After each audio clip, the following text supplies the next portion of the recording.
것을 다 모아도 하고픈 나와 에너지 모아 아주 더 나와 에너지 한 방에 아주 발사와 지금부터 다 하루에 로함성 발사 이 노래는 이 만화의 엔딩송이다.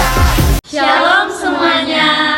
Kami dari kelompok 7 akan membahas materi kami yang yaitu tentang zaman Agustinus, kesenian Kristus dalam gereja lama, dan yang terakhir gereja barat menempuh jalan yang baru.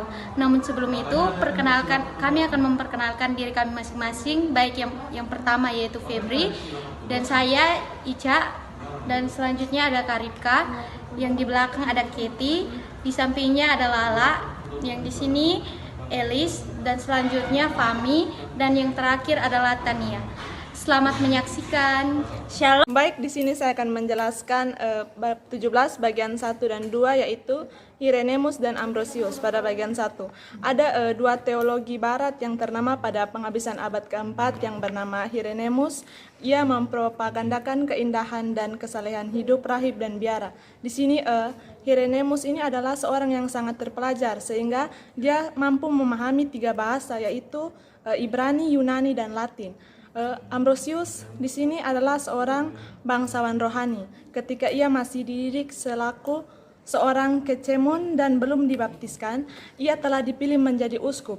Ambrosius adalah seorang sarjana yang menjadi pengantara teologi antara perpecahan bagian timur dan bagian barat. Di sini masuk pada bagian kedua, yaitu Agustinus.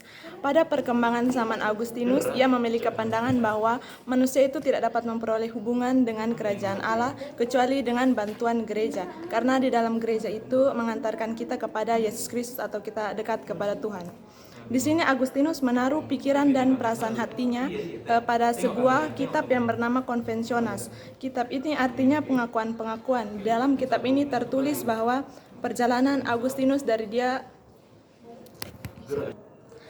sejak masa mudanya sebelum dia melakukan pertobatan kepada Tuhan Yesus.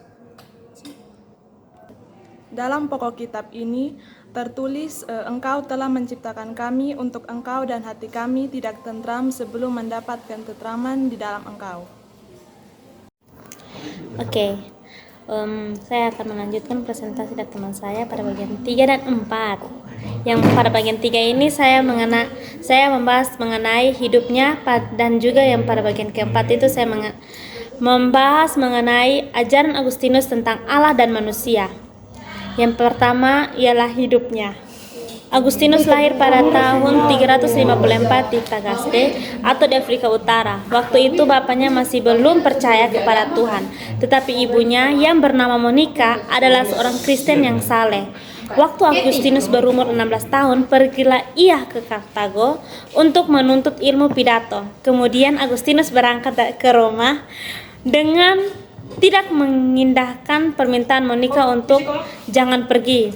Tetapi ketika ia di Roma, ia masih menolak Alkitab. Ia tertawa ketika membaca tentang sesuatu mengenai Allah yang menjadi manusia. Kemudian Agustinus mengambungkan diri dengan ahli-ahli filsafat yang mengajarkan bahwa kebenaran tidak pernah dapat diketahui oleh manusia, sehingga manusia harus bimbang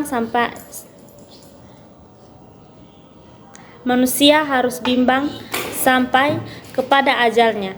Agustinus mulai mempelajari filsafat Neoplatonisme.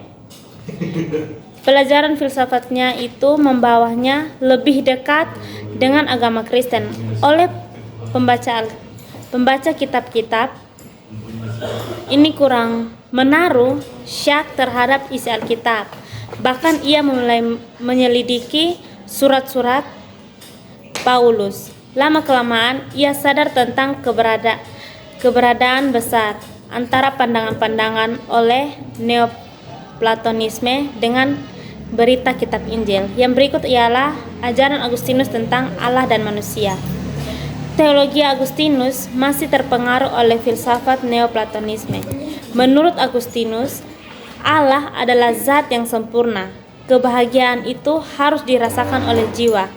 Kesalehan Agustinus bukan hanya berakar dari Platonisme, tetapi teristimewa dalam kitab Mazmur dan surat-surat Paulus.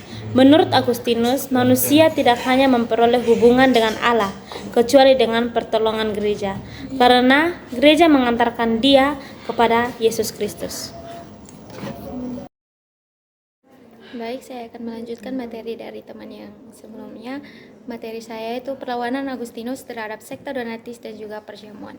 Lebih dari 1 abad lamanya, terdapat sebuah gereja sekta yang sebenarnya lebih besar dari gereja Katolik yang anggotanya bernama orang Donatis. Munculnya sekta ini berawal dari perselisihan antara uskup-uskup di Afrika Utara. Sekta ini menuntut sakramen yang dilakukan oleh uskup-uskup hanya boleh dilakukan bagi uskup yang belum pernah berbuat dosa berat seperti pencabulan dan juga murtad. Sehingga Agustinus meniadakan sekta ini dalam perdebatan besarnya di Kartago pada tahun 411 yang dihadiri oleh 280 orang Katolik dan juga 279 orang Donatis. Baik, yang berikut perjamuan. Gereja Lama telah memulai dan mengajarkan perubahan roti dan juga anggur menjadi tubuh dan darah Kristus.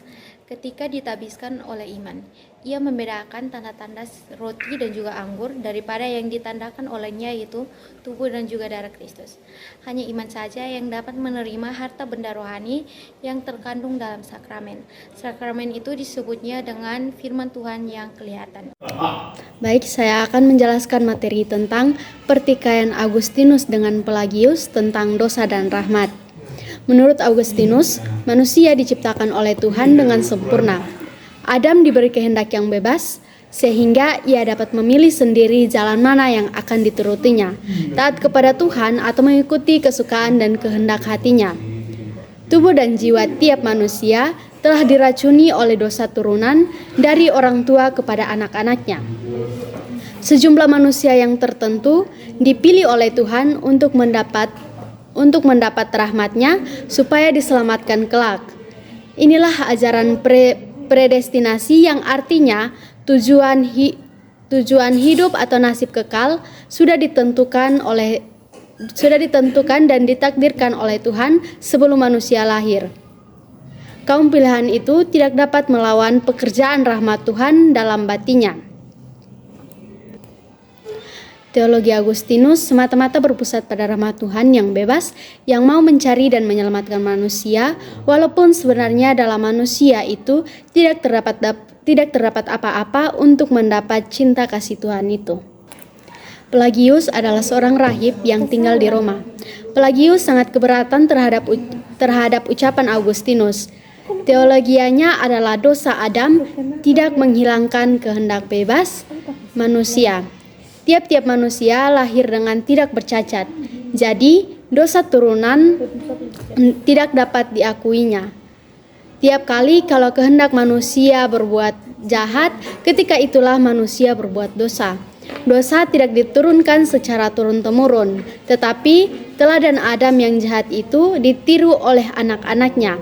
Tiap-tiap manusia mulai berdosa sebab ia melihat dan meniru contoh yang kurang baik dari orang di sekitarnya. Bagian yang ke-8 adalah gereja dan negara. Gereja sangat dipersalahkan oleh orang kafir saat itu. Agustinus menggambarkan dua kerajaan besar yang bertentangan satu sama lain, yaitu kerajaan surga atau kerajaan Tuhan dan kerajaan iblis atau kerajaan bumi. Gereja Kristen dan kerajaan yang kedua dalam kerajaan-kerajaan dunia ini teristimewa dalam kekaisaran Romawi. Warga kerajaan itu adalah orang-orang musyafir yang berjalan ke surga. Akan tetapi, kerajaan dunia dapat berguna apabila negara mau melayani gereja sambil memelihara kebenaran dan keamanan. Hal ini boleh diharapkan apabila negara menaklukkan dirinya kepada agama yang benar. Baik, saya akan masuk dalam materi baru, yaitu bab 18, kesenian Kristen dalam Gereja Lama. Kesenian Kristen dalam Gereja Lama terbagi menjadi dua, yaitu katakombe dan basikal. Katakombe merupakan ruang bawah tanah yang berfungsi sebagai makam bagi orang Yahudi dan orang Kristen Roma. Orang-orang yang belum mengenal kepada Tuhan, biasanya mereka membakar mayat orang mati dan mereka simpan abunya di dalam tempayan. Tetapi kaum Kristen dan Yahudi tidak menuruti kebiasaan ini karena mereka menanti kebangkitan. Yang kedua ialah basilika. Sejak zaman Konstantinus Agung, jemaat Kristen mulai membangun gedung gereja menurut contoh dari basilika, yaitu gedung kehakiman dan gedung peniaga di dalam Kekaisaran Romawi. Bentuknya sederhana, yakni bentuk kamar yang 4 persegi panjang dengan 2 bagian lebih rendah sebelah menyebelah, yang dipisah dari bilik tengah oleh tiang-tiang batu. Baik, saya akan menjelaskan bab 19, yaitu Gereja Barat menempuh jalan baru. Poinnya yang pertama, perpindahan bangsa-bangsa. Sesudah Eropa dimasuki orang Hun, bangsa Asia, banyak suku Jerman yang dihalaukan dari negerinya melewati batas Kekaisaran Romawi yang telah hilang kekuatannya. Kaisar-kaisar Bizantium bisa mempertahankan daerahnya di timur, tetapi bagian barat dibanjiri oleh berbagai bangsa Jerman. Galia Selatan dan Spanyol Utara diduduki oleh orang Goth Barat yang berasal dari muara sungai Donau. Spanyol Selatan dan Afrika Utara oleh bangsa Vandal dari Jerman Tengah, Galia Timur oleh orang Bungo dari Jerman Utara, dan Italia oleh bangsa Goth Timur. Perpindahan bangsa-bangsa ini akibatnya besar bagi gereja Katolik, karena sebagian besar dari suku Jerman masuk gereja Arian. Sebab pada abad ke-4, orang Goth Barat dimasehikan oleh seorang uskup bernama Wolfia. Kemudian bangsa Jerman yang lain pun menganut ajaran Arian. Dengan demikian, di barat terjadilah pertentangan hebat antara penguasa-penguasa baru yang Arian dengan penduduk asli yang beragama Katolik. Poinnya yang kedua, timbulnya kepausan. Orang barat berpendapat bahwa gereja Katoliklah yang menggantikan negara dan uskup Romawilah yang menggantikan kaisar sebagai tokoh yang tertinggi. Terlebih ketika negeri-negeri barat dikalahkan oleh bangsa-bangsa tersebut.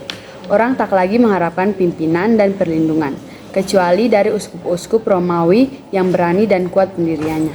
Sedari abad ke-5, itu mereka digelari paus dan menganggap dirinya terpanggil oleh Tuhan untuk menjadi kepala gereja, selaku pengganti Petrus dalam Matius 16 ayat 18, bahkan sebagai wali Kristus di bumi. Leo pertama, kira-kira pada tahun 450, dialah yang boleh dikatakan menjadi paus pertama.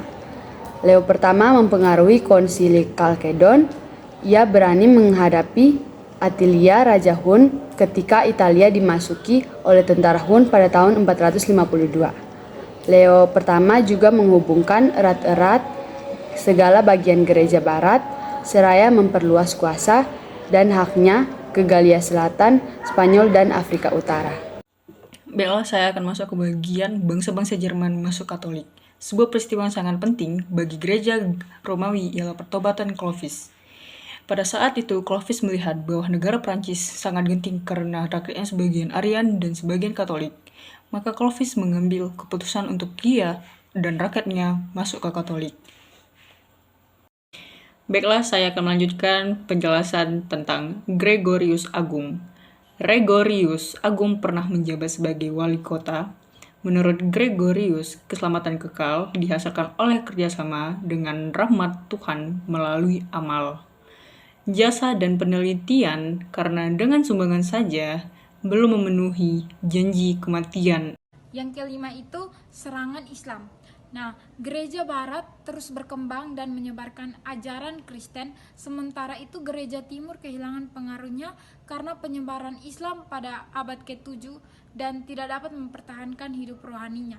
Nah, hal ini disebabkan karena kurangnya kesadaran akan tanggung jawab terhadap dunia, sehingga gereja timur mengalami keruntuhan, dan sementara itu gereja barat tetap setia dalam misi menyebarkan Injil mereka. Selesai sudah presentasi dari kelompok kami, seperti kamu dan dia yang selesai tanpa pernah dimulai. Dadah!